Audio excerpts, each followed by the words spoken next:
আসসালামু আলাইকুম, স্বাগতম জানাই কোরআন ও কলম ইউটিউব চ্যানেলে। আজকে আপনাদের জন্য 7 দিনে শত্রুকে বন্ধু বানানোর রুটিন বানিয়ে দিলাম। এটা করলে ধাপে ধাপে সম্পর্কটা নরম হবে। 7 দিনের রুটিন, শত্রুকে বন্ধু বানানো। প্রথম দিন, মনোভাব ঠিক করা। নিজেকে বলুন, আমি সম্পর্কটা ঠিক করব। তার প্রতি নেতিবাচক চিন্তা কমান।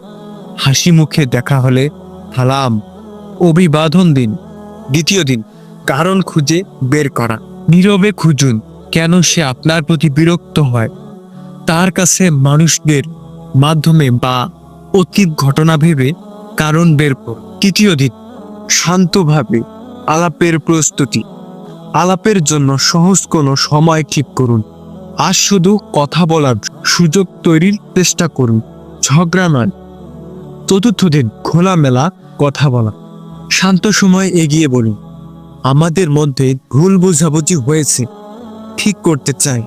দোষারোপ নয়, নিজের অনুভূতি প্রকাশ করুন। পঞ্চম দিন, ছোট ছোট সদাচরণ। আজ তাকে ছোট কোনো কাজে সাহায্য করুন, সামান্য প্রশংসা বা শুভেচ্ছা জানান। ষষ্ঠ দিন, মিল খুঁজে বের করা। সাধারণ সব কাজ বা আগ্রহ থেকে আলাপ শুরু করুন, যেমন আপনি ফটোগ্রাফি করেন, আমিও করি। সপ্তম দিন, ধৈর্য ও ক্ষমা। নিজের ভুল থাকলে বিনয়ী হয়ে স্বীকার করুন। পুরনো ক্ষোভ ঝেড়ে ফেলুন, তাকে সুযোগ দিন। ইতিবাচক আচরণ চালিয়ে যাওয়ার পরিকল্পনা নিন। টিপস: প্রতিদিনের কাজ ছোট রাখুন, কিন্তু নিয়মিত করুন। চাপ দেবেন না, শুধু ধীরে ধীরে সম্পর্কটা গড়ার চেষ্টা করুন। ইনশাআল্লাহ হয়ে যাবে সবকিছু ঠিক। আসসালামু আলাইকুম ওয়া রাহমাতুল্লাহ।